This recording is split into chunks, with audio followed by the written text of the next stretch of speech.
नमस्कार और स्वागत है आप सभी का। आज हम एक बहुत ही जरूरी टॉपिक पर बात करने वाले हैं। एक ऐसा विषय जो सीधे सीधे माँ और बच्चे की जिंदगी से जुड़ा हुआ है। गर्भावस्था में एनीमिया का सही और सिस्टमैटिक मैनेजमेंट। देखिए, इस जानकारी को ठीक से समझ करना हम मातृ और शिशु स्वास्थ्य की रक्षा में एक बहुत मजबूत कदम आगे बढ़ा सकते हैं। तो सबसे पहले आइए इस बात की गंभीरता को समझें कि हम ये चर्चा कर ही क्यों रहे हैं। ये कोई छोटा मोटा नंबर नहीं है। एनीमिया सीधे तौर पर 20% मैटरनल डेथ्स यानी मातृ मृत्यु के लिए जिम्मेदार है। ये एक सच में चौंका देने वाला आंकड़ा है जो हमें साफ साफ बताता है कि इस कंडीशन को हल्के में लेने की कोई गुंजाइश है ही नहीं। तो ये एनीमिया आखिर है क्या? अगर हम मेडिकल भाषा में बात करें तो ये वो स्थिति है जिसमें हमारे रेड ब्लड सेल्स की संख्या या फिर उनकी ऑक्सीजन ले जाने की जो कैपेसिटी है वो शरीर की ज़रूरतें पूरी करने के लिए काफ़ी नहीं होती। और भी आसान शब्दों में कहें तो खून में ऑक्सीजन ढोने की ताकत कम हो जाती है। अच्छा, तो आज हम किस तरह से आगे बढ़ेंगे? हम शुरुआत करेंगे एनीमिया से जुड़े खतरों को समझने से, फिर जानेंगे कि इसकी सही पहचान और क्लासिफिकेशन कैसे किया जाता है।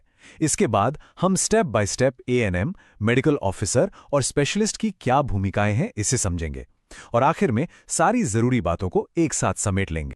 तो चलिए शुरू करते हैं हमारे पहले सेक्शन से। सबसे पहले तो ये समझना जरूरी है कि प्रेगनेंसी में एनीमिया को इतनी गंभीरता से क्यों लेना चाहिए, क्योंकि इसका खतरा सिर्फ मां तक ही सीमित नहीं रहता, बल्कि गर्भ में पल रहे शिशु पर भी इसका बहुत गहरा और सीधा असर पड़ता है।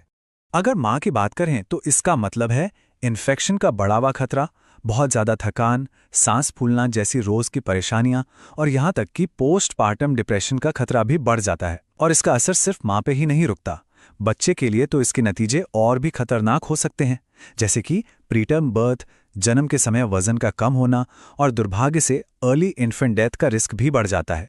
अब किसी भी प्रॉब्लम को सॉल्व करने का पहला स्टेप क्या होता है? उसकी सही पहचान। एनीमिया के मैनेजमेंट के लिए भी सबसे पहला और सबसे जरूरी कदम है इसकी सही पहचान करना और हीमोग्लोबिन के लेवल के हिसाब से उसे क्लासिफाई करना। अब ये जो टेबल आप देख रहे हैं ये बहुत बहुत जरूरी है, इसे बिल्कुल ध्यान से समझिए। हीमोग्लोबिन के लेवल के आधार पर एनीमिया को 3 कैटेगरी में बांटा गया है: माइल्ड, मॉडरेट और सीवियर।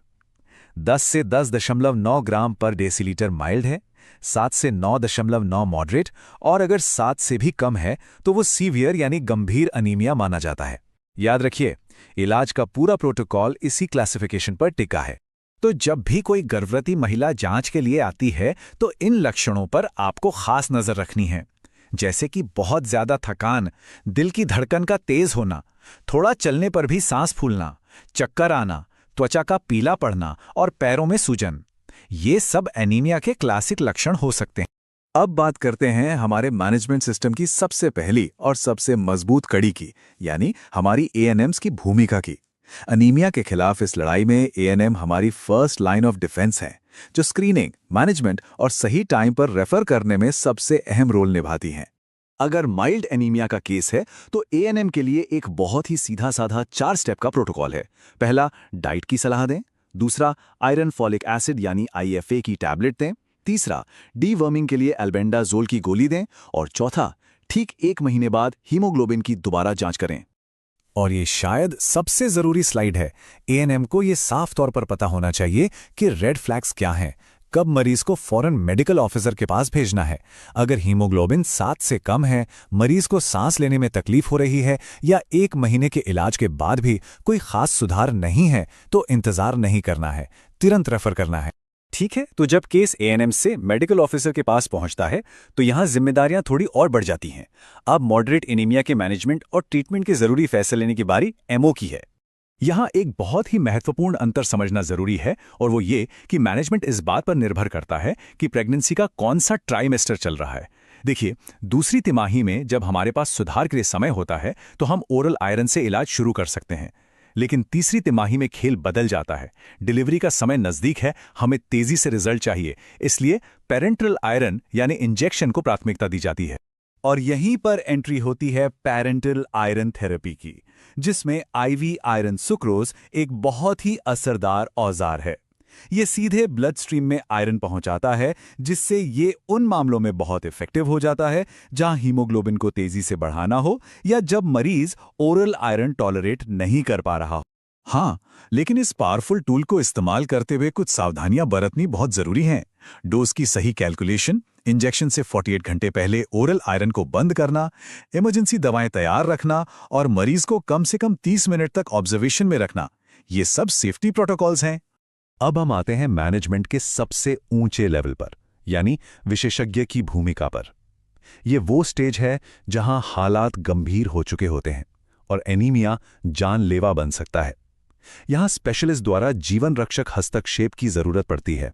तो एक सवाल जो हमेशा दिमाग में आता है कि ब्लड ट्रांसफ्यूजन की नौबत कब आती है, मतलब खून चढ़ाने की जरूरत कब पड़ती है। ये एक बहुत बड़ा फैसला है और इसे यूं ही नहीं लिया जा सकता। देखिए, ब्लड ट्रांसफ्यूजन का फैसला हवा में नहीं लिया जाता। इसके लिए बहुत ही साफ और तयशुदा गाइडलाइंस हैं, जैसे कि अगर हीमोग्लोबिन 5 ग्राम डीएल से भी नीचे चला जाए या प्रेगनेंसी 34 हफ्तों से ज्यादा की हो और हीमोग्लोबिन 7 से कम हो। ये कुछ ऐसी गंभीर स्थितियां हैं जहां मरीज की जान बचाने के लिए तुरंत खून चढ़ाना ही सही विकल्प होता है। चलिए, तो अब तक हमने जो भी कुछ डिस्कस किया है उसे कुछ आसान से सिद्धांतों में समेट लेते हैं। ये सिद्धांत देखभाल की चेन में शामिल हर हेल्थ प्रोफेशनल के लिए लागू होते हैं, चाहे वो एएनएम हो, एमओ हो या फिर विशेषज्ञ। अगर आप आज की इस पूरी चर्चा से सिर्फ 3 बातें याद रखना चाहें तो वो ये हैं। पहला, हर विजिट में स्क्रीनिंग करें। दूसरा, सिवियरिटी के लेवल के हिसाब से ट्रीटमेंट करें। और तीसरा, सही समय पर रेफर करें। बस इन 3 सिद्धांतों का पालन करके हम अनगिनत जानें बचा सकते हैं। और आखिर में मैं आप सबके लिए एक सवाल छोड़कर जा रहा हूं। आज की इस जानकारी के बाद जब अगली बार कोई गर्भवती महिला आपके पास आएगी तो आप उसे एनीमिया से बचाने के लिए क्या कदम उठाएंगे? क्योंकि ये ज्ञान तभी सार्थक है जब ये हमारे एक्शन में, हमारे काम में उतरे। सोचिएगा जरूर।